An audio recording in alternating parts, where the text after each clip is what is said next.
అందరికీ నమస్కారం. ఈరోజు మనం చెప్పుకోబోయే కథ అత్త అహంకారానికి కోడలి తెలివైన ఉపాయం. కథలోకి వెళ్ళబోయే ముందు మీరు కనుక మన ఛానల్ని ఫస్ట్ టైం చూస్తున్నట్లయితే తప్పకుండా మన ఛానల్ని లైక్ చేయండి, షేర్ చేయండి, సబ్స్క్రైబ్ చేయండి, బెల్ ఐకాన్ క్లిక్ చేసి ఆల్ అనే బటన్ ప్రెస్ చేయడం మర్చిపోకండి. కథని ఎక్కడ స్కిప్ చేయకుండా వినండి. మరి కథలోకి వెళ్ళిపోదామా? ప్రభావతి ప్రకాశరావుని వివాహం చేసుకుంది. ప్రకాశరావు చాలా మెతక మనిషి. ప్రకాశరావుది ప్రైవేటు ఉద్యోగమే అయినప్పటికీ చాలా పెద్ద జీతం వచ్చే మంచి ఉద్యోగమే. కానీ ప్రభావతికి ఎట్టి పరిస్థితుల్లో భర్తకి గవర్నమెంట్ ఉద్యోగమే కావాలి. దాంతో పెళ్ళైన దగ్గర నుంచి పిల్లల్ని కంటం కూడా ఆపి, కాపురం చేయటం కూడా ఆపి, మొగుడుతో పగలు రాత్రి తేడా లేకుండా కోచింగ్ సెంటర్లకు తిప్పి మొగుడిని పుస్తకాలు ముందేసి చదివించి మరీ ఎలాగైతేనేమి రాయించడం మొదలుపెట్టింది గవర్నమెంట్ ఉద్యోగానికి. అయితే ఎన్ని అటెంప్ట్స్ ట్రై చేసినా ఇక ప్రకాశరావుకు ఉన్న ఆఖరి అవకాశం వరకు కూడా ప్రకాశరావు ట్రై చేశాడు. 1/2 మార్కులో, 1 మార్కులో, 2 మార్క్స్లో అలా పోతూ గవర్నమెంట్ జాబ్ కాస్త చేయి జారిపోయిందే. ఇక నువ్వు ప్రైవేట్ ఉద్యోగం చేసుకోవటానికి తప్ప పనికిరావులే, కానీ నువ్వు ఈ ఉద్యోగం ఇలా చేసుకుంటూ ఉండు, ఏం చెయ్యాలో మిగతా విషయాలు నాకు తెలుసులే కానీ అని చెప్పి ఇక్కడి నుంచి ప్రకాశరావు వాళ్ళ అమ్మా నాన్నల దగ్గరికి వెళ్ళింది. వాళ్ళని పీడించి, వాళ్ళ పరువు తీసి, వాళ్ళని బజార్లో పెట్టి, వాళ్ళని వీధికి ఎక్కించి, వాళ్ళని నానా రచ్చ నానా రభస చేసి, వాళ్ళు ఏ కొడుకులకి ఏ కూతుళ్ళకి వాటాలు ఆస్తి పంపకాలు అసలప్పుడు దాకా చెయ్యలేదు. చెయ్యని వాళ్లతో ప్రకాశరావుకు రావాల్సినటువంటి వాటాకి మించే వాళ్ళ అమ్మా నాన్నలు పోయిన తర్వాత రావాల్సిన దాంతో సహా లెక్క చూసే మొత్తం తీసుకొచ్చింది. దాంతోపాటు ఒక అడుగు పుట్టింటి వైపు వేసి పుట్టింటి వాళ్ళతో బంధాలు బంధుత్వాలు తెంచుకునేంత పెద్ద గొడవలు పెట్టుకొని ప్రభావతి అన్నలు ఎందుకు దాంతో ఇచ్చిపడేయండి అని ప్రభావతి అమ్మా నాన్నల్ని అనేంత శాపనార్థాలు వాళ్ళని పెట్టి వాళ్ళ వదినల్ని కూడా భయభ్రాంతుల్ని చేసేసి అట్నుంచి పెద్దగా ఏం గిట్టుబాటు అవ్వలేదులే, కానీ అత్తవారి వైపు వచ్చినంత ఆస్తిపాస్తులు ఏదో కాస్త ఒక మోస్తరుగా పర్వాలేదన్నట్టు ఓ 2 ఎకరాల పొలం, ఒక 20 లక్షల క్యాష్, ఓ 30 తులాల బంగారం దక్కింది పుట్టింటి వైపు. అత్తింటి వైపు మాత్రం బాగా దోచుకొచ్చిన దాన్ని మొత్తం నిలువున అమ్మేసి ఇక వడ్డీ వ్యాపారం మొదలుపెట్టింది. ఆ వడ్డీ వ్యాపారం కూడా ఎలా అంటే ధర్మ వడ్డీ అన్నమాట ప్రభావతిదే. 20, 30, 40, 50 అవసరంలో ఉన్నోడికి 60-70 రూపాయల వడ్డీకి కూడా ఇచ్చుద్దే.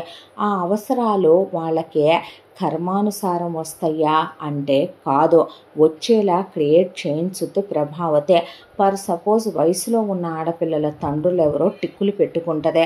అలా వాళ్ళ అమ్మాయిని ప్రేమ ముగ్గుల్లోకి దింపమనే సంబంధాల రూపేణా తనే దొంగ పెళ్ళిళ్ళ పేరయ్యల్ని పెట్టి, దొంగ పెళ్లి కొడుకుల్ని పెట్టి సంబంధాలు కుదురుస్తున్నట్టుగా చేసి కట్నాల రూపేణా అడగమనే, కొంతమంది రెబల్స్లా ఉన్న ఆడపిల్లలనైతే ప్రేమాయణాల్లోకి దింపమనే, కొంతమంది ఆరోగ్యంగా ఉన్న వాళ్ళనే కావాలనే వాళ్ళకి ఏదో అనారోగ్యం చిన్నది కలిగేలా చేసి ఒక డాక్టర్ గారి దిక్కు వాళ్ళకి అక్కడ చుట్టుపక్కల వాడిని కొనేసి వాడి దగ్గరికి వెళితే పెద్ద టెస్టుల రూపేణా జబ్బుల రూపేణా మీకున్నాయని చెప్పిచ్చేసరికి వాళ్ళు అప్పటికప్పుడు ప్రాణం మీదకి వచ్చిందన్నప్పుడు ఎవరి దగ్గర డబ్బులు తీసుకుంటారో?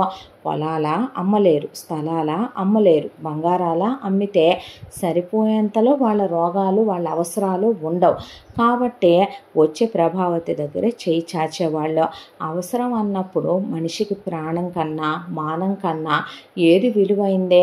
మనిషి తన తల తాకట్టు పెట్టుకోవటానికి, తన్ను తాను తాకట్టు పెట్టుకోవటానికి కూడా వెనుకాడని సందర్భాల్ని క్రియేట్ చేసి వాళ్ళకి డబ్బులు ఇచ్చి అలా వాళ్ళ ఆస్తులు రాయించుకొని అలా వాళ్ళ పొలాలు ఇల్లు వాకిళ్ళు రాయించుకుంటుంది. పోలీసు వాళ్ళకి చెప్తామని ఒకళ్ళో ఇద్దరు ఎదురు తిరిగినా ఆల్రెడీ ప్రభావతి ఏనాడో పోలీసుల్ని నొక్కేయటం అయిపోయింది. వాళ్ళ మామూలు ఎవరైనా వాళ్ళకి నెలకోసారో 2 నెలలకోసారో ఇస్తారో, ప్రభావతి వారానికోసారి వాళ్ళకు మామూలు పంపుద్దే. దానికి తోడు ఒక వేటపోతును పంపించటం, ఈ వీళ్ళ ఇళ్ల మీద నుంచి జున్నుపాలు పంపించడం, నాటుకోళ్ళు పంపించడం, ఉలవచారులు పంపించడం, పచ్చళ్ళు పట్టి పంపటం, ఒడియాలు పిండి వంటలు పంపటం, ఇంకా వాళ్ళేం వింటారు జనాల మాటలో. దాంతో ప్రభావతి ఎంత చెప్తే అంతే. ఎవడైనా అన్యాయం అని పోలీసుల దగ్గరికి వెళ్ళి మొరపెట్టుకుందామన్నా ఆ విషయం తిరిగి ప్రభావతి దగ్గరికే వస్తుంది. అలా ప్రభావతి చేతిలో ఒక డాక్టరు, ఒక పోలీసు, ఒక లాయరు, కొంతమంది ప్రభావతి చేతి కింద బాడీ బిల్డర్ లాంటి 10 మంది గుండాలు ఉంటారు. ఇంకా మనుషులు నోరెత్తే ఇది ప్రభావతి ఇవ్వదు. కానీ ఇదంతా ప్రభావతి పాపం కుటుంబం కోసమే చేస్తుంది. ఏం చేసినా కూడా అది ప్రభావతి మనందరికీ చెప్పే కాన్సెప్ట్. పెళ్ళైన ఇన్ని సంవత్సరాలకి ప్రకాశరావుని సచ్చినా కూడా మా కొంపలకి నువ్వు రావద్దనే అమ్మా నాన్నలు, అన్నాదమ్ములతో, అక్క చెల్లెళ్ళతో తెగదెంపులు అయిపోయాక తను తెగదెంపులు చేసుకొచ్చాక మనిషిని నడిపించేది రూపాయి, బ్రతికించేది రూపాయి, మనిషి గమనాన్ని గడిపేది రూపాయి అనే దాంతో ఫిక్స్ అయిపోయి అలాగే బ్రతకటం మొదలుపెట్టింది ప్రభావతి. మొగుడిని తనకి నచ్చినట్టు ఇక అప్పుడు పిల్లల్ని కంటానికి, మొగుడికి కాపురం చేయటానికి తలుపులు తెరిచింది. అప్పుడు భార్యాభర్తలు కలిస్తే పిల్లలు పుట్టరా? దాంతో ప్రభావతి మొదట గర్భవతి అయ్యి కూతుర్ని కందే. కూతురు పేరు బంగారం అని పెట్టాలి కాబట్టి సువర్ణ అని పెట్టుకుందే. ఎందుకంటే తనకు ఆ బంగారాలు, వెండి అంటే మహా ఇష్టం. కాబట్టి కూతురు పుట్టిన తర్వాత ఒక 5 ఏళ్ల గ్యాపులో మళ్ళీ కొడుకును కందే. కొడుకు పేరు కరుణాకర్ అనే తన చెప్పు చేతల్లో తను చెప్పిన మాట వినే కొడుకులా అవ్వాలని చెప్పి ఆ పేరు పెట్టిందే. కాలచక్ర ప్రవాహంలో రోజులు గడిచిపోతూ కూతుర్ని పోత పోసిన తనలా తయారు చేసిందే. బయట ప్రపంచం వరకు మాత్రం వీళ్ళ దగ్గర డబ్బులు తీసుకున్న వాళ్ళకే, వీళ్ళ దగ్గర వడ్డీలు తీసుకున్న వాళ్ళకే వీళ్ళ అసలు స్వరూపం ఏంటో తెలుస్తుంది. అది కాకుండా ఇంట్లో ఉండేటటువంటి కొడుకు ముందట కానీ ఇక వీళ్ళు మామూలుగా వాళ్ళ దగ్గర డబ్బులు తీసుకున్నటువంటి ప్రపంచం ముందు కానీ ప్రభావతి ఉండేది కానీ, ప్రభావతి కూతురు ఉండేది కానీ ఎలా అంటే ముందు కథలో మనకే తెలుస్తుంది. ఇలా ప్రభావతి కూతుర్ని డిగ్రీ వరకు చెప్పించడానికే ప్రభావతి తల ప్రాణం తోక్కొచ్చింది. సువర్ణకి చదువు పెద్దగా అవ్వలేదు. డిగ్రీ అయిపోయిన కూతుర్ని ఇల్లరికం అల్లుడిని పట్టురావాలి అనే దాంతో అల్లుడు 3 కొడుకులు 3 కూతుళ్ళకి మధ్యలో పుట్టాడు. ఇక అల్లుడిని ఒక 50 లక్షలు పడేసి వాళ్ళ అమ్మా నాన్నల దగ్గర నుంచి కొన్నది. సంబంధాలు లేవని కాగితాలు రాయించుకుంది. ఆ తర్వాత అల్లుడిని ఇక్కడికి ఇల్లడికని తెచ్చింది. వాడు వచ్చినప్పుడు వీళ్ళకు బోలెడంత సొమ్ముందని ఇష్టపడే వచ్చాడు. వచ్చిన తర్వాత తొక్కివేతల్లో వాడు తొక్కివేయబడ్డాడు. అది వేరే విషయం. సువర్ణ వాళ్ళమ్మ చెప్పేంత వరకు కూడా పిల్లల్ని కంటాలు, వాళ్ళమ్మ చెప్పేంత వరకు కూడా తన గర్భాన్ని ఓపెన్ అయ్యి మొగుడుతో కాపురాలు చేయటాలు ఇలాంటివి చెయ్యదు. అమ్మకి పోతపోసిన కూతురదే. అయితే ఇక్కడ ఇంత దాంట్లో ప్రభావతి టార్గెట్, సువర్ణ టార్గెట్ మొగుడు ప్రకాశరావుకి గవర్నమెంట్ ఉద్యోగం లేదు, అల్లుడు మహేష్కి ఉంది ప్రైవేట్ ఉద్యోగమే, కానీ కరుణాకర్కి గవర్నమెంట్ ఉద్యోగం తీసుకురావాలి. దాంతో కొడుకు చిన్నప్పటి నుంచి కూడా ఇక వేళల్లో ఉండేటటువంటి కాయిన్కి ఒక సైడ్ మనం చూసాం కదా, వడ్డీలకు తిప్పటం, మనుషుల్ని పీడించటం, అయిన వాళ్ళని హింసించటం, నానా మాటలు మాట్లాడటం. కాయిన్కి సెకండ్ సైడ్ చూద్దాం. ఇక పని వాళ్ళతో కొడుక్కి డ్రై ఫ్రూట్స్ పెట్టండి, నట్స్ పెట్టండి, అబ్బాయికి పాలల్లో డ్రై ఫ్రూట్ పౌడర్ కలిపివ్వండి, నాన్న లేచి జిమ్ముకు వెళ్ళు, నాన్న మ్యూజిక్ నేర్చుకో, నాన్న డాన్స్ నేర్చుకో, నాన్న ఇదిగో ఈ నెయ్యి వేసుకో, నీకోసం నేతిగారులు వండిచ్చాను రా తమ్ముడు, రే చికెన్ కర్రీ వేసుకో నాన్న అని. ఏమండి మీరు ఇమ్మన్నారని 5 లక్షలు ఇచ్చాం కదా, అతను ఇంకా వడ్డీ ఇవ్వలేదనుకుంటాను, కాస్త కనుక్కుందురు.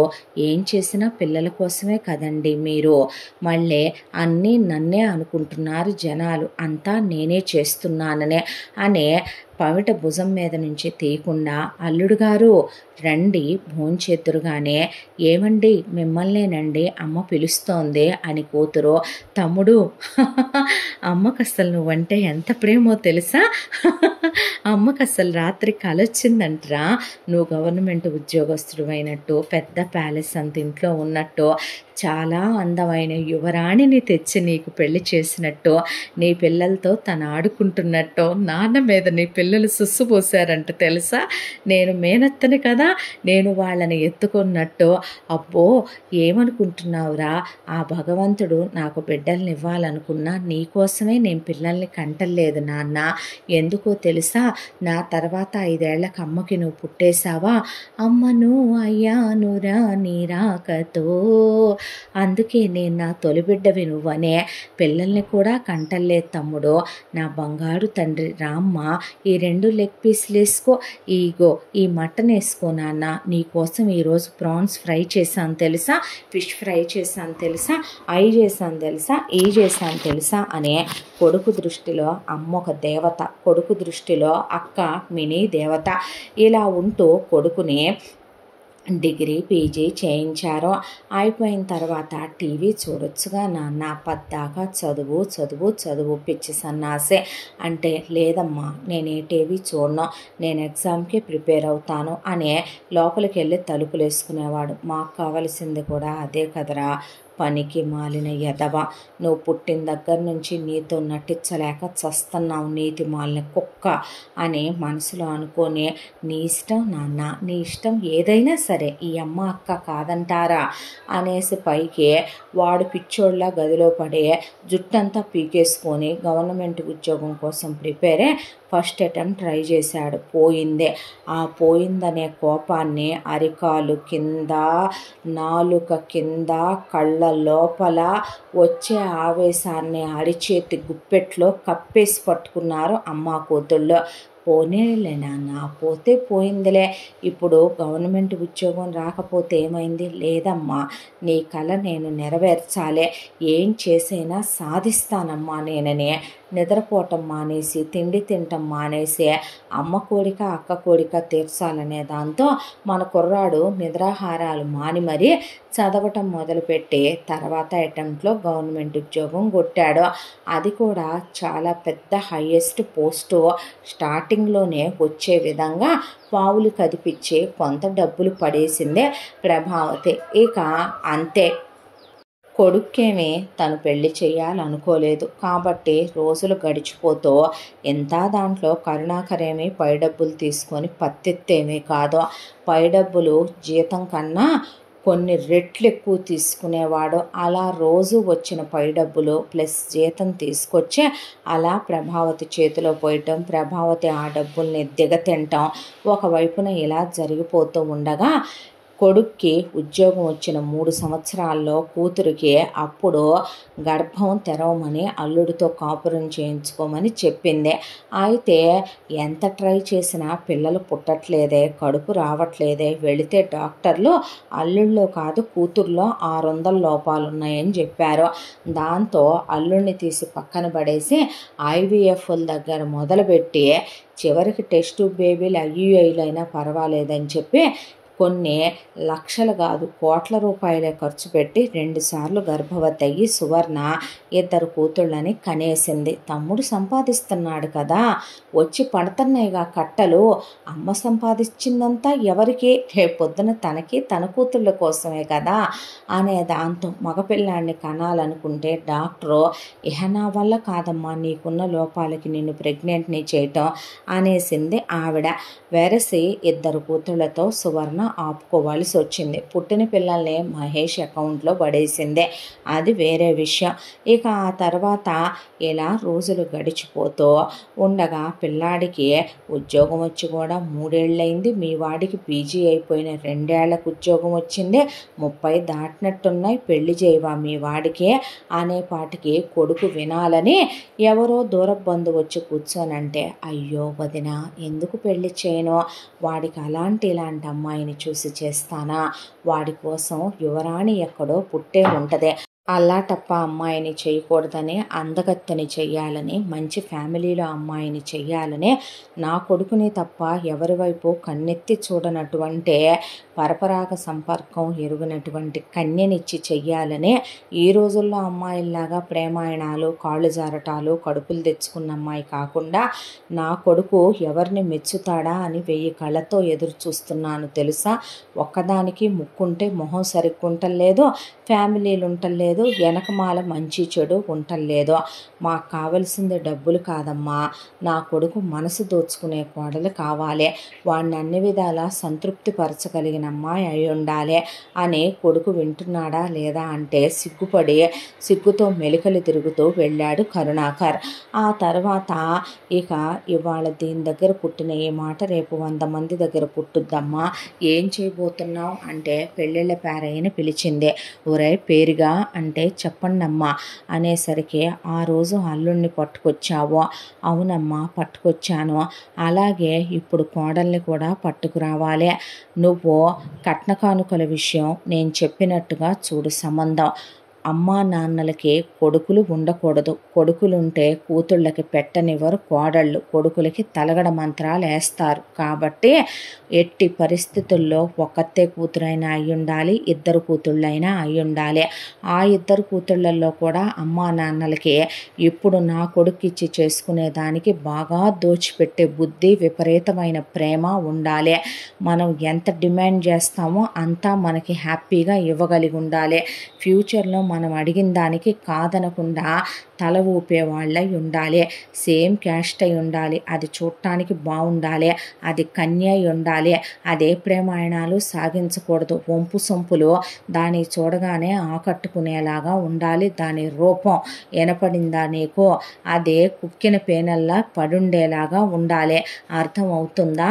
అలాగే ఇంకొక విషయం ఏంటంటే ఇక కట్నం విషయం చెప్తాను. 2 కోట్ల రూపాయలు క్యాష్, 1 కోటి రూపాయలు బంగారం, 50 లక్షల రూపాయలు కారు, అత్తగారు ఆడపడుచు కట్నాలు 50 లక్షలు, 50 లక్షల రూపాయలు మా పెళ్లి ఖర్చులకు ఇవ్వాలి, 50 లక్షలు పెట్టి పెళ్లి ఖర్చులు వాళ్ళు పెళ్లి చేయాలి.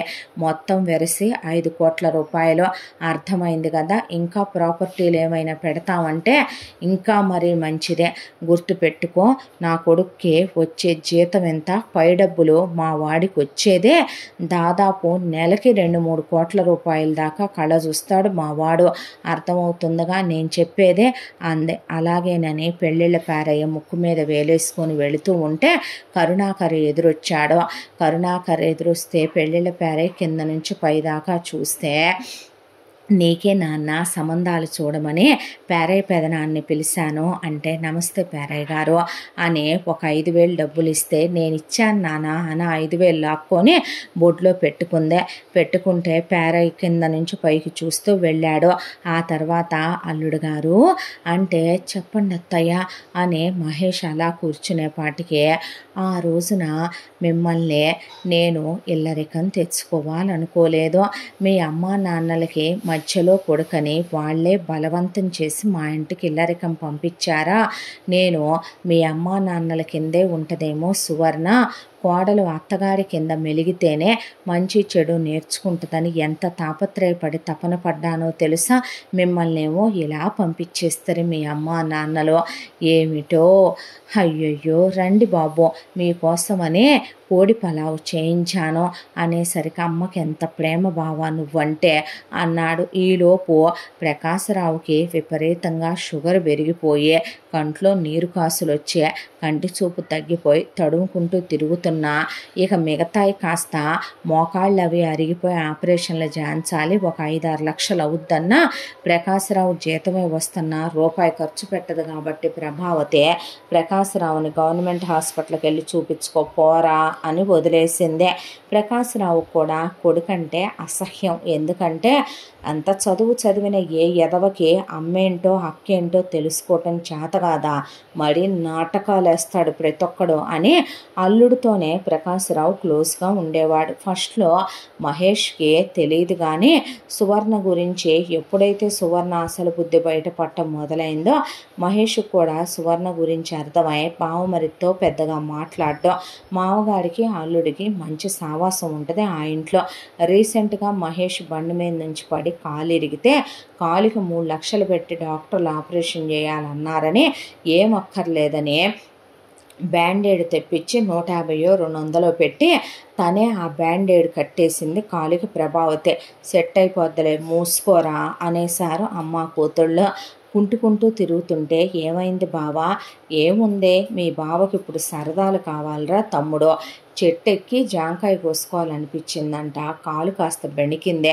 నూనె రాసి కాపడం పెట్టానులే. డాక్టర్లు కాస్త అప్పుడప్పుడు నొప్పి చేసినప్పుడు పాత నొప్పి కింద అవుడు పడుద్దన్నారు అని చెప్పిందే సువర్ణ. జాగ్రత్త బావా అనేసి పక్కకి వెళ్ళిపోయాడు కరుణాకర్. వీడినేమనుకోవాలి మామయ్య, ప్రతి ఒక్క ఎదవ ఇంతేలే అల్లుడు. ఒకప్పుడు నేను, తర్వాత నువ్వు గాదా ఏందే. దీన్ని మా అమ్మ మా నాన్న చెప్పారని చేసుకున్నాను. తర్వాత నాకు నక్షత్రాలు కనపడలా. నువ్వు నీ అమ్మా బాబుల్ని నమ్మేశారు. డబ్బుల కోసం ఎగేసుకుని వచ్చి దీన్ని చేసుకున్నావు. నీ బొత్తుకు కుక్క బొత్తుకు అయిపోవాలా, రేపు వాడి బొత్తుకు ఏమవ్వాలనుందోలే. కానీ అనేలోపు పెళ్ళిళ్ళ పేరయ్య గారు సంబంధాలు వెతుకుతూ వెళితే ఆయనకు సంబంధం దొరికిందే. అమ్మాయి పేరు వర్ధనే. అమ్మాయి వాళ్ళు 2 కూతుళ్ళు. అమ్మాయి వాళ్ళ అక్కయ్య ఒక అమెరికా సంబంధం. ఆ అమ్మాయి ప్రేమించిన అబ్బాయిని పెళ్లి చేసుకుందే. ఆ అబ్బాయి పెళ్ళయ్యాక అమెరికా వెళ్ళాడు. అల్లుడు గవర్నమెంట్ ఉద్యోగస్తుడు కాదనే, ఆఫ్టర్ ఆల్ అమెరికాలో ఒక ఇల్లు కొని కారు కొంటే ఎవడికి గొప్పనే. ఆ అబ్బాయి అమ్మా నాన్నలకి ఒక్కడే కొడుకు. ఆ అమ్మాయిని చాలా బాగా చూసుకుంటారు వాళ్ళు. వీళ్ళ క్యాస్ట్ కాదు వాళ్ళు. దాంతో పెద్ద కూతురు పెద్దల్లుడితో ఏదో కాస్త పైన ఆమ్యామ్య అంట మాట్లాడతారు తప్ప వాళ్ళకి పెద్ద కూతురు పెద్దల్లుడు అంటే నచ్చదు. చిన్న కూతురు మీదే ఆశలన్నీ ఉండి వాళ్ళ గవర్నమెంట్ ఉద్యోగస్తుడే వాళ్ళ కులంలోనే అల్లుడుగా కావాలి. ఇక అమ్మాయి విషయానికి వస్తే వర్ధని డిగ్రీయే చదువుకుంది. డిగ్రీ చదువుకున్న కూతురికి ఇంటి పని, వంట పని, టైలరింగ్ చేయటం, అబ్బో ఇక పెయింట్లు వేయటం ఒకటి కాదు అన్నీ నేర్పించుకుంటూ కూర్చుంది వర్ధని వాళ్ళ అమ్మ. ఆ తర్వాత పెళ్ళిళ్ళ పేరయ్య గారు వెళ్ళి, అయ్యా మీరు గవర్నమెంట్ ఉద్యోగస్తుల సంబంధాలు కావాలన్నారు. నేను తప్పుడు ముండా కొడుకుని కాదు. కాబట్టి ఉన్నది ఉన్నట్టు ఒక విషయం చెప్తాను. అబ్బాయి పేరు కరుణాకర్. అబ్బాయి గవర్నమెంట్ పోస్ట్ ఫలానా ఉద్యోగంలో ఉన్నాడు. జీతం ఎంత, పై డబ్బులు ఇంత వస్తాయి. వాళ్ళ అమ్మగారు ప్రభావతి గారు వడ్డీ వ్యాపారం చేసుద్ది. పైకి ఆవిడ మెతగ్గా ఉన్నట్టుంటుంది. కానీ మనిషి మాట తీరు కానీ, మనిషి మనస్తత్వం కానీ నిజం చెప్పాలంటే కఠినాత్మురాలు. చాలా ఖరాఖండిగా ఉండే మనిషి. వాళ్ళ నాన్న ప్రకాశరావు ఆయన ఇంట్లో ఆడోళ్ళు గెలవనివ్వరు. అల్లుడిని కూతురు గెలవనివ్వదు. కూతురు నోట్లో 4 కదలకుండా మాటలు చెప్పుద్ది. కూతురుకి 2 కూతుళ్ళు. అల్లుడిని ఎల్లరకం తెచ్చి ఇంట్లో పెట్టుకుంది. ఇక కొడుకు విషయానికి వస్తే అమ్మ అక్క దేవతలు అనుకుంటాడు. ఎందుకంటే వాళ్ళు బయట ప్రపంచానికి ఉండేది కూడా అలాగేనండి. మరి ఇక వాళ్ళకి ఆస్తిపాస్తుల విషయానికి వస్తే అయితే ఎంత ఉన్నాయని నాకు తెలిసిందే. అబ్బాయికి అయితే పై డబ్బులు ఇంత వస్తాయంట, జీతం ఇంత వస్తాయంట. వాళ్ళైతే 2 కోట్ల క్యాష్, 1 కోటి రూపాయలు గోల్డ్. అలాగే ఇలా ఆడపడుచు అత్తగారి కట్నం 50 లక్షలు, 50 లక్షల కారు. పెళ్లి ఖర్చులకు వాళ్ళకి 50 ఇవ్వాలి, మీరు 50 పెట్టుకోవాలి. ఇంకా మీరు మీ అమ్మాయికి పురుళ్ళు పోయాలి, పుట్టిన వాళ్ళకి నగలు పెట్టాలి, అలాగే లాంఛనాలు అవన్నీ జరిపించాలి. రేపు మీరు పోయాక ఆస్తిలో సగం పెట్టాలి. అవన్నీ మీరు ఓకే అనేటట్టయితే గనక మరి మీరు ఆలోచించుకొని మీరు చేసుకోవాల్సిన ఎంక్వైరీ మీరు చేసుకొని మీకు నచ్చితే మాట్లాడతా, లేదంటే వేరే సంబంధం చూస్తానంటే అబ్బాయి ఫోటో ఇమ్మన్నారు. చూసి మాకు సంబంధం బ్రహ్మాండంగా నచ్చిందని, మేము ఇంక ఎంక్వైరీలు చేయించుకోనక్కర్లేదని, అబ్బాయికి ఉన్న పెద్ద క్వాలిఫికేషన్ అబ్బాయికి ఉన్న గవర్నమెంట్ ఉద్యోగమేనని. ఏ అత్త ఆడపడుచులు అలా లేరు. ఆవిడ మాత్రం ఎవరి కోసం సంపాదించుద్ది. మనకు కావలసిందే అబ్బాయికి ఎంత వస్తుంది, ఎంత ఉంది అనేది మాత్రమే ఇంపార్టెంట్ మనకి. మిగతాయి అనవసరం అని పెళ్లి చూపులకి రమ్మనమని చెప్పారు. అమ్మాయి అబ్బాయి కూర్చొని మాట్లాడుకున్నారు. ఒకళ్ళంటే ఒకళ్ళకి ఆకర్షణ, ఒకళ్ళంటే ఒకళ్ళకి నచ్చటం, పెళ్లి వయసులు రావటం. దాంతో ఇక మిగతా విషయాలన్నీ పెద్దోళ్ళు మాట్లాడుకుంటారు, మనకు అనవసరం అనుకొని కట్నం విషయాలు అమ్మా నాన్నలకు సంబంధించిన విషయాలని వర్తనే పట్టించుకోలేదు. అమ్మ ప్రతి రూపాయి తన కోసమేగా సేవ్ చేసుద్ది. రేపొద్దున తన కోసం అమ్మ పెద్ద ప్యాలెస్ కట్టించాలనే అక్క చెప్పిందిగా. ఆ ప్యాలెస్లో 100 మంది పనోళ్ళు ఉండాలనే, ఆ ప్యాలెస్ ముందు ఒక 50 కార్లు ఉండాలనే, తను తన వైఫ్ తన పిల్లలు లగ్జరీగా బ్రతకడానికే వాళ్ళు ఏం చేస్తున్నా అనే. ఇప్పుడు వాళ్ళు కట్నాలు ఇస్తామన్నప్పుడు వీళ్ళు తీసుకోమంటే నాలో లోపాలు ఉన్నాయి అనుకోరా. అయినా అదే నాకు అనవసరమైన సబ్జెక్టు, నా భార్య వరకే నాకు ఇంపార్టెంట్ అనే. మిగతా విషయాలు కరుణాకర్ కూడా పట్టించుకోలేదు. ఆ తర్వాత చాలా గ్రాండ్గా ఎంగేజ్మెంటు, ఆ తర్వాత చాలా గ్రాండ్గా పెళ్ళిలో ఒకవైపున వియ్యాల వాళ్ళు నగలు పెట్టినప్పుడు తను పెట్టాలి కాబట్టి ప్రభావతి 500 తులాల బంగారం బంగారం వర్ధని మెళ్ళో వేసిందే. ఆ తర్వాత అలా పెళ్ళైపోయి ఆ నగలు సత్యనారాయణ వ్రతం రిసెప్షన్ దాకా ఉన్న తర్వాత మొదటి రాత్రి గదిలోకి వెళ్ళాక మీ ఆయన అన్ని నగలు తీయాలంటే ఇబ్బంది పడతాడు మరదల, ఇస్తే లోపల పెట్టుద్దే అమ్మ అనేసరికి నవ్వి మెలికలు తిరిగిపోయింది వర్ధనే. ఒంటి మీద ఒక్క పూస లేకుండా మొత్తం నగలన్నీ మెళ్ళో ఉన్నటువంటి 2 సూత్రాలు పసుపు దారానికి వేసినే, నల్ల పూసల్లోకి ఎక్కించిన ఒక రూపు, చేతులకున్న మట్టి గాజులు, కాళ్లకున్న వెండి మెట్టెలు మినహా మొత్తం పట్టీలతో సహా శబ్దం వచ్చుద్ది బయటికి. మీరెన్నిసార్లు కలిశారో మాకు లెక్క తెలియాలా ఏంటే పిల్ల అని బుగ్గగిల్లి మొత్తం తీసేశారు అమ్మ కూతుళ్ళు. నీ నగలు కూడా ఇవ్వమ్మా లోపల పెడతానంటే అలాగే అత్తమ్మ అని మొత్తం సెట్టు తెచ్చిచ్చింది అమాయకురాలైనటువంటి వర్ధనే. ఆ తర్వాత మొత్తం సైడ్ చేశాక గదిలోకి పంపించారు. ఇక కొత్తగా పెళ్ళైన జంటకి పగలేంటి రాత్రేంటి ఇదేంటి అదేంటి, దాంతో ఆల్రెడీ వెళ్ళేటప్పుడు మొదటి రాత్రి పాల గ్లాస్ దగ్గర మొదలుపెట్టి మీరు గదిలోనే ఉండండి అమ్మా ఫుడ్ మేము పంపిస్తామని ముందు 1 నెల రోజులు ఇక్కడే పగలు రాత్రి తేడా లేకుండా ఉంటే అందులో గర్భనిరోధక మాత్రల్ని కలిపి కడుపు రాకుండా ఉండాలని కోడలికి లోపలికి పంపించడం మొదలుపెట్టారు. ఆ తర్వాత నాన్న ఆఫీస్కి వెళ్ళి రిపోర్ట్ చేయాలేమో కదా, మళ్ళీ హనీమూన్కి లీవ్ అప్లై చేసుకోవా, అమ్మాయిని తీసుకొని వెళ్ళి రావా, ఒక 10-15 రోజులు ఆఫీస్కి వెళ్ళి మొత్తం చూసుకోవాల్సినవన్నీ అయిపోయాక లాంగ్ ట్రిప్పే వెళ్ళండి అమ్మా అన్నాక సరే అన్నాడు.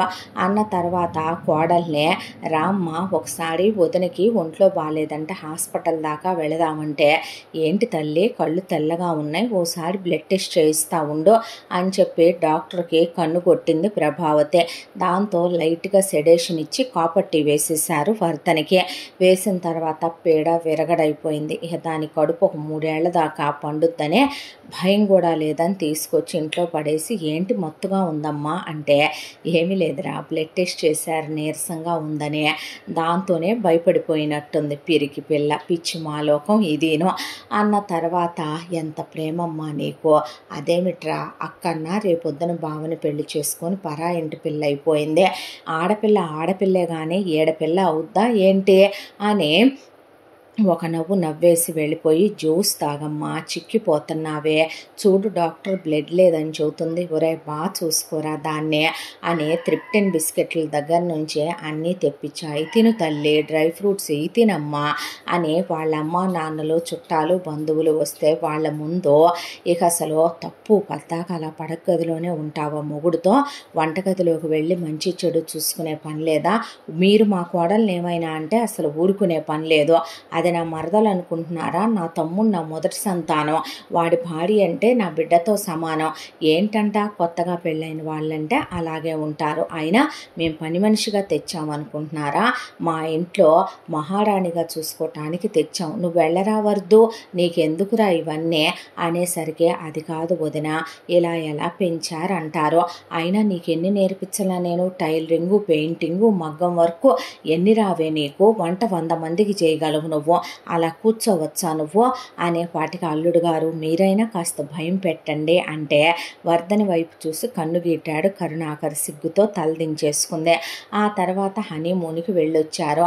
ఒక 3 నెలలు కాపురం బులపాటం అయిపోయిన తర్వాత ఇక నువ్వు జాబుకు వెళ్ళు నాన్న, మళ్ళీ ఉద్యోగంలో నీ విషయంలో ఏ చిన్న మాట నువ్వు పడ్డా అమ్మగా నేను తీసుకోలేనంటే వెళతానమ్మా అని ఉద్యోగానికి వెళ్ళటం మొదలుపెట్టిన తర్వాత ఒక 10 రోజుల పాటు ఊరుకున్నారు. ఆ తర్వాత నుంచి లేవే పొద్దున్నే అన్నాక ఏమిటత్తయ్యా అన్నాక ఏమీ లేదు వెళ్ళి స్నానం చేసి వచ్చే ముందు పూజ చేయి అన్న తర్వాత పూజలో ఒకరోజు అలవాటు చేయటం అయిపోయింది. రెండో రోజు వంటలు బాగానే వచ్చంటగా అనే టిఫిన్ సెక్షను అన్నం సెక్షను వంటలు అయిపోయినాయి. ఆ తర్వాత అంట్లు తోమటం, ఆ తర్వాత బట్టలు ఉతకటం, ఇల్లు ఉడ్చి తడిగుడ్డ పెట్టడం, ఆ తర్వాత మొక్కల దగ్గర శుభ్రం చేయటం, అన్నిటికీ నీళ్లు పెట్టడం, ఇలా 1 by 1 ఇంటి పనులు మొత్తం చేయించటం మొదలుపెట్టారు అమ్మ కూతుళ్ళు. నోరెత్తి నేను చేయటం ఏంటి ఇవన్నీ అంటే నీ అమ్మ మొగుడొచ్చి చేస్తాడా ఏంటే మరే అని అమ్మ కూతుళ్ళు పడేసి కుమ్మేసి వదిలిపెట్టారు. ఇక వర్ధనినే పుట్టింటి వాళ్ళకు ఫోన్ చేసి చెప్తే మరి ఎదురు సమాధానాలు చెప్తావా? ఏదో పని నేర్పిద్దాం అనుకోని ఉంటుంది ఆవిడ. ఏ ఇంట్లో అత్త ఆడపడుచులు అలా ఉండరో, అల్లుడి గవర్నమెంట్ ఉద్యోగం ఇంపార్టెంట్ మనకి అంటే మొగుడు పై డబ్బులు అత్తకి ఇవ్వటం, మొగుడు జీతం తెచ్చి అత్తకి ఇవ్వటం గమనించింది వర్ధనే.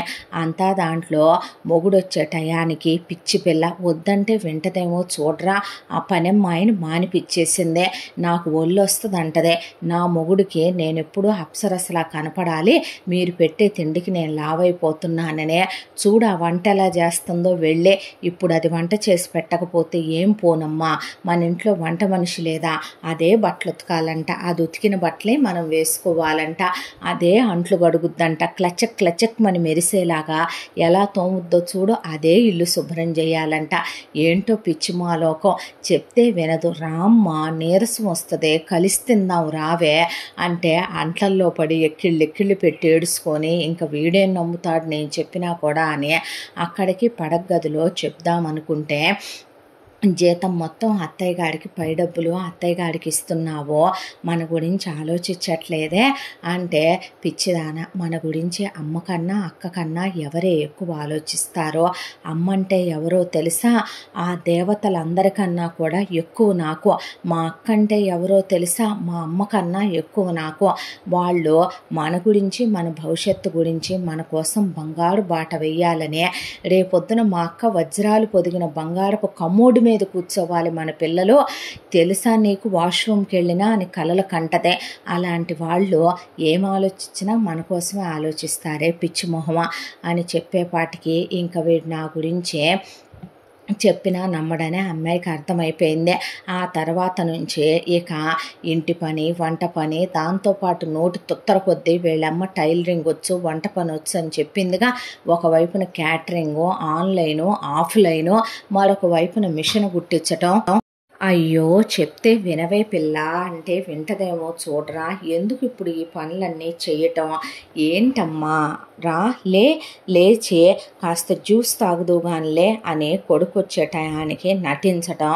వర్ధనికి తన బతుకు మీదే తనకు జాలేసి అక్కకు ఫోన్ చేసి చెప్పుకుంటే, అనుభవించవే, కాలేజీలో నేను మీ బావనే ఇష్టపడ్డానని, మీ బావది మన క్యాస్ట్ కాదని, మీ బావది నీ మొగుళ్ళ గవర్నమెంట్ ఉద్యోగం కాదని, మీ బావ తోపు తురుము నీ మొగుళ్ళ కాదని అన్నారుగా, నా మొగుడేంటో తెలుసా, ఇక్కడ నా అత్త మామలకి ఒక్కగానొక్క కొడుకు, నా కాలు కింద పెట్టనివ్వడం, అబ్రాడ్లో కూడా నా మొగుడు నాతో ఉద్యోగం చేయించడం, ఇంటి పని చేయిస్తే అలసిపోతానేమోనని ఇండియా నుంచి మెయిడ్ని మేము టికెట్ డబ్బులు పెట్టుకొని పిలిపించుకున్నాం అమెరికాకే, మా అత్త మామలు వస్తే నాకు ఎదురెదురు చేస్తారు, మా అత్తయ్య నాకు ఎంత బంగారం పెట్టింది, నా మొగుడికి ఎంత ప్రాపర్టీ ఉంది, నా మొగుడు అబ్రాడ్లో ఇల్లు కొన్నాడు, 2 కార్లు ఉన్నాయి మాకు, అన్ని స్టేట్స్ చూసొచ్చాం, మా సరదాలకు అడ్డమని మేము పిల్లల్ని కనలేదు, ఏం బతుకే నీదే, అవునులే అమ్మా నాన్నలు చెప్పిన మాటలన్నీ విన్న విధేయురాలివైన కూతురువు కదా నువ్వు,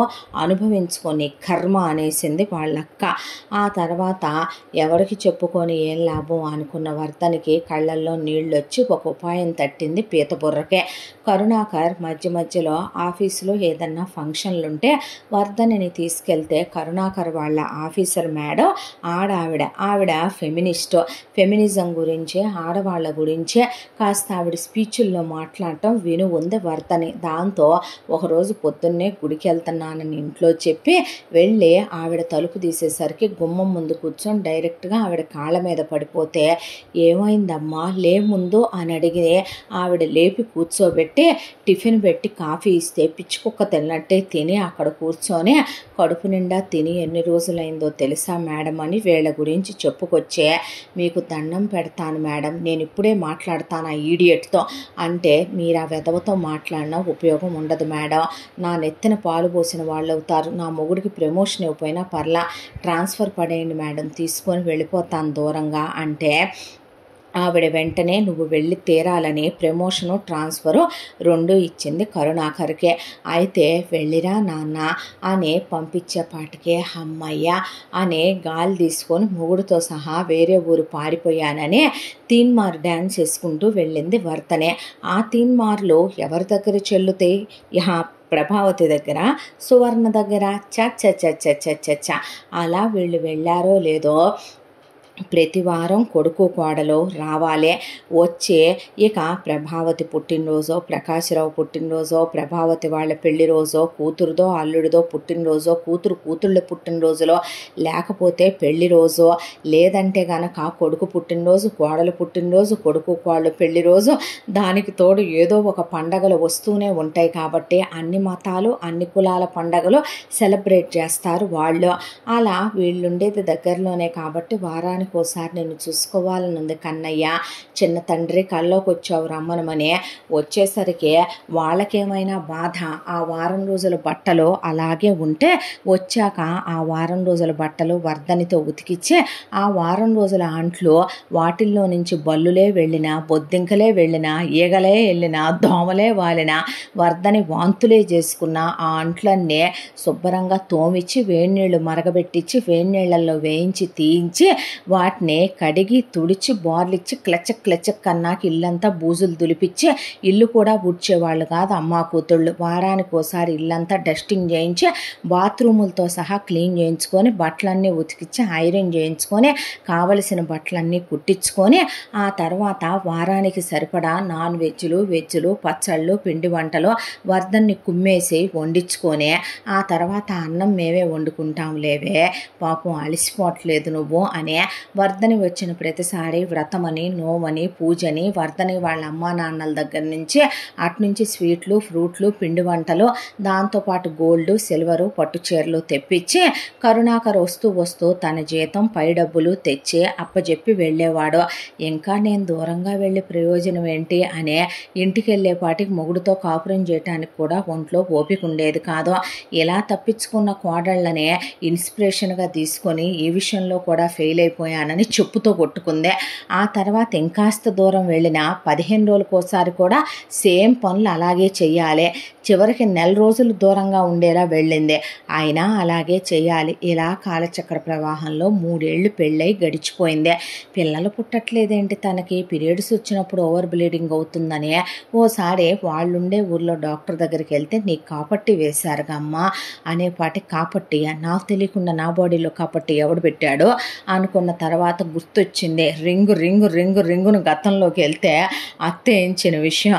దాంతో బ్యామని ఆడవలేక కడుపు చించుకుంటే కాళ్ళ మీద పడుద్దని ముక్కు చీదుకొని చేసేదేముంది ఆ కాపట్టి తీసేయించుకొని ఇప్పుడైతే ముందు వెంటనే మళ్ళీ పిల్లల్ని కనకూడదని రీకాపర్టీ ఈసారి తను వేయించుకొని ఆ తర్వాత ఇంటికొచ్చి జుట్టంతా పీకేసుకొని గుప్పెళ్ళు జుట్టు ఊడిపోయిందాక ఆలోచించి ఫైనల్గా ఒక డెసిషన్ తీసుకుంది. మొగుడికి కావాలనే అత్తారింటికి వెళ్ళినప్పుడు వాంతులయ్యే మందు ఎత్తుకెళ్ళి వాంతులయ్యే మందును కలిపింది తినే దాంట్లో.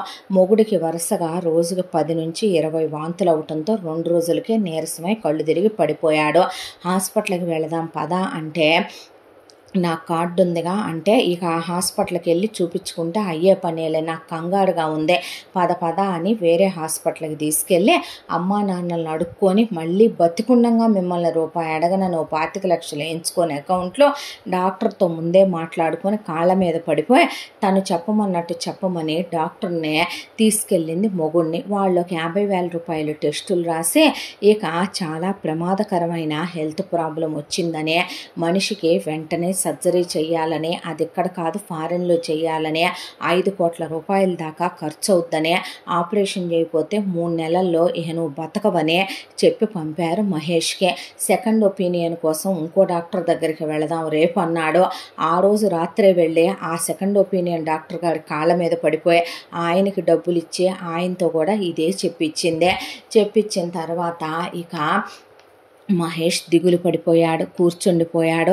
ఏంటి ఆలోచిస్తున్నావు అని అడిగితే ఎలా ట్రీట్మెంట్ చేయించుకోవాలా అని, ఏంటి మనకేంటో లేనట్టు మన పెళ్ళికి ముందు 3 ఏళ్ళు, మన పెళ్ళైన తర్వాత 3 ఏళ్ళు ఎన్ని కోట్ల రూపాయలు నీకు వచ్చిన పై డబ్బులు, ఎన్ని లంచాల డబ్బులు నువ్వు అత్తయ్యకి ఇచ్చింది, నీ జీతం ఎంత ఇచ్చావో, నీ ప్రాణం కన్నా ఎక్కువగా అత్తయ్య వదిన ఆలోచిస్తారా ఏంటి, మరీ కాకపోతే పద వెళ్ళి అత్తయ్య వాళ్ళ దగ్గర డబ్బులు అడిగి తీసుకొని అబ్రాడ్లో మా అక్క ఉంది కదా వెళ్ళి అక్కడ ఆపరేషన్ చేయించుకుందో కానీ పద అన్న తర్వాత వచ్చి విషయం అంతా కూడా ప్రభావతికి సువర్ణకి చెప్పేపాటికే వీళ్ళ బుద్ధి గురించి తెలియందేముంది. దాంతో వీళ్ళు విని ఇప్పటికిప్పుడు 5 కోట్లు అంటమ్మా, ఇంకేమైనా ఉందా, వీడికి 5 కోట్లు ఇచ్చేస్తే అని కూతురంటే చూద్దాం లేరా, మెల్లిగా చూద్దాం, ఆలోచిద్దాం అందే.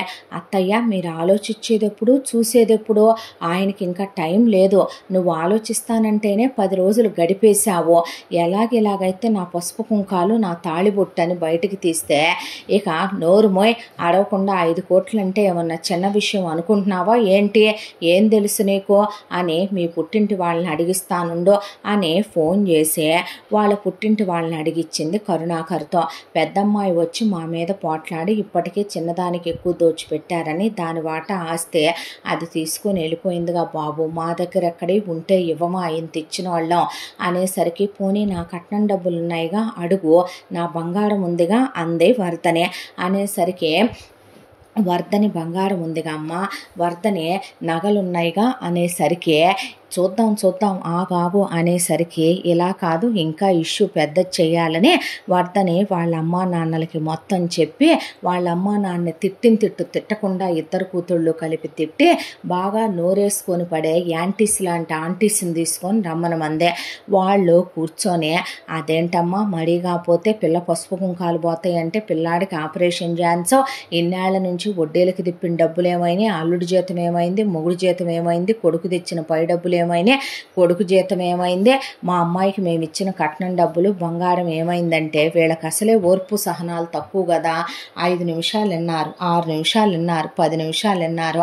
ఆ తర్వాత బొడ్లో ఇక ఎగదోపేసి అమ్మా కూతుళ్ళు కలిసి చీరలు ఎగ్గట్టి ఏంటే కొడితే పళ్ళు రాలిపోతాయి, దవడ పగిలిపోద్ది, మీ అమ్మ మొగుళ్ళ సొమ్మేమైనా తీసుకొచ్చి మాకు ఇచ్చారా ఏంటే, పనికి మాలిన మందానే మా మీద పడి మమ్మల్ని దోచుకు తిందామనుకుంటే అమ్మ డబ్బులు ఏమైనా మూలుగుతున్నాయా ఇక్కడ, ఈడి పెళ్ళాన్ని తార్చేమైనా ఇచ్చాడా, ఈడత్తామామ ఏమైనా రెడ్ లైట్ ఏరియా పెట్టేమైనా సంపాదించి మాకు ఇచ్చారా అంటే అక్క అమ్మ ఏంటా మాటలు అని వేళల్లో నుంచే అసలు బుద్ధులు బయటకు వచ్చేసేపాటికి ఏం మాటలవే, నిజమేగా వాళ్ళు అడిగిన మాట, ఇన్నేళ్ల నుంచి నా సంపాదన అంతా ఏమైందమ్మా, మనకున్న ప్రాపర్టీలన్నీ ఏమైనాయి, ప్రాపర్టీలా, ఎక్కడి నుంచి వచ్చినాయి ప్రాపర్టీలు, ఏం ప్రాపర్టీలురా, పనికి మాలిన కుక్క, చిన్నప్పటి నుంచి నీతో నటించలేక నైగారు బద్దల్లాగా చచ్చిపోయాం మేమిద్దరం, ఏ ప్రాపర్టీలు, నీ తాతగాడి ప్రాపర్టీలా, మా తాతయ్య ప్రాపర్టీలేగా, అమ్మేసిన తర్వాత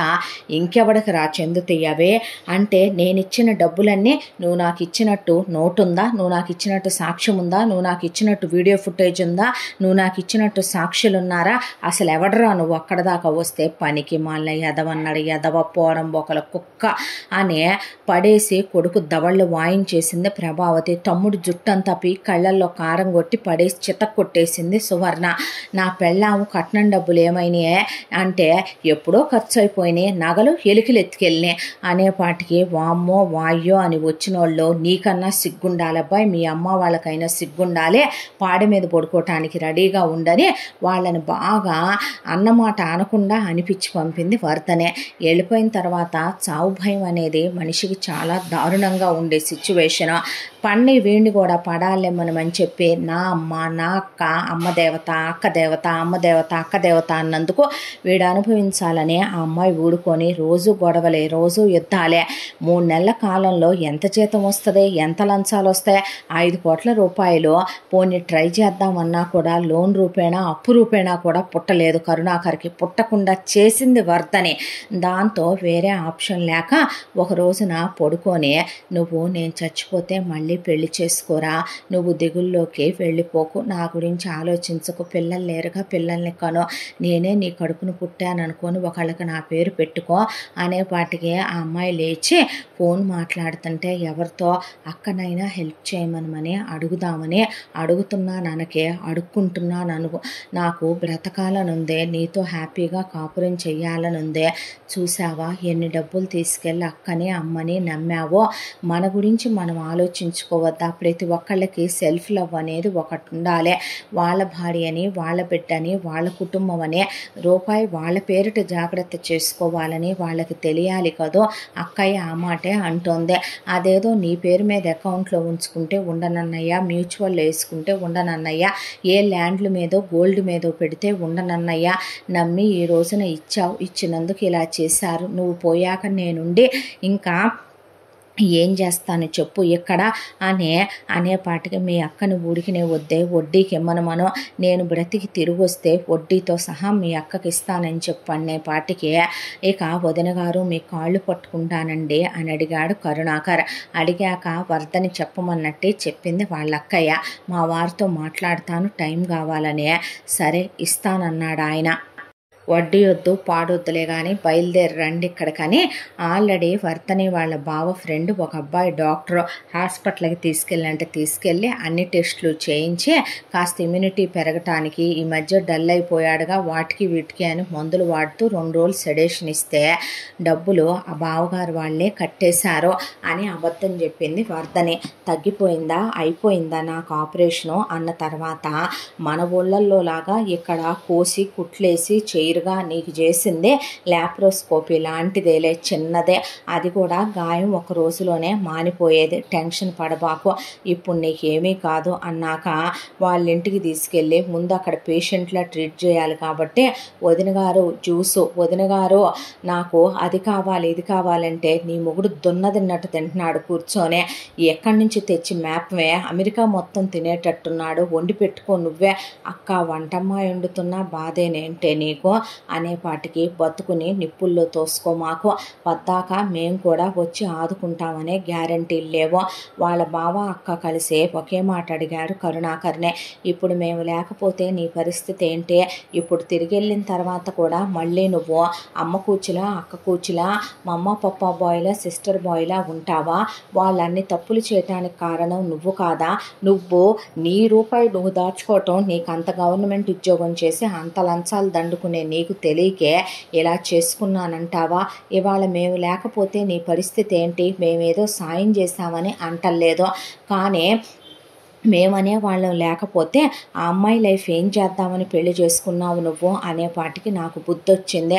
ఇంకెప్పుడు ఇలా చెయ్యను, నా భార్య మీద కాదు నా మీద ప్రమాణం చేసి చెప్తున్నాను, ఇది దేవుడిచ్చిన ప్రాణం, మీరిచ్చిన ప్రాణం అని అక్కడ ఒక 6 నెలలు ఉండి అన్నీ కావలసినవన్నీ చెల్లెలకు కొనిపెట్టి ఆ తర్వాత వర్ధని వాళ్ళక్క ఇండియా పంపిందే. రావటంతోనే ప్రమోషన్ వచ్చిందని చెప్పడంతో చాలా దూరం ట్రాన్స్ఫర్ పెట్టుకున్నాడు కరుణాకర్. వెళ్ళాక ఇక్కడ మీద అక్కడ జీతము ఎక్కువ, ప్లస్ అక్కడ తనకి క్వార్టర్స్ కూడా అలాట్మెంట్ పెద్ద బిల్డింగ్ ఇచ్చారు, దాంతోపాటు ఇక విచ్చలవిడిగా లంచాలు వచ్చే ప్లేస్ అదే. దాంతో వెంటనే ముందు డబ్బులు పోగు చేసి ఇదిగో మీ అక్కయ్య వాళ్ళు మనకిచ్చిన 5 కోట్లు పైన ఈ 50 లక్షలు వేసి ఇవ్వు, మనం అక్కడ చాలా రోజులు కూడా ఉండి తిన్నాం, ఊరికినే వాళ్ళ రూపాయి ఉంచుకోవటం పద్ధతి కాదు వర్ధనే అనేసరికి ఇవ్వరా, ఇవ్వు, నేను ఇచ్చిన నా కట్నం డబ్బులైతే నీ అమ్మ రూపాయి వెనక్కి ఇవ్వలేదు, పైగా నా బంగారం ఎలికిలెత్తుపోయిందని చెప్పింది అదే అని అవి తీసుకొని 5.5 కోట్ల అమ్మాయి పేరు మీద ఒక అకౌంట్లో పడేసుకుంది ఆ అమ్మాయే.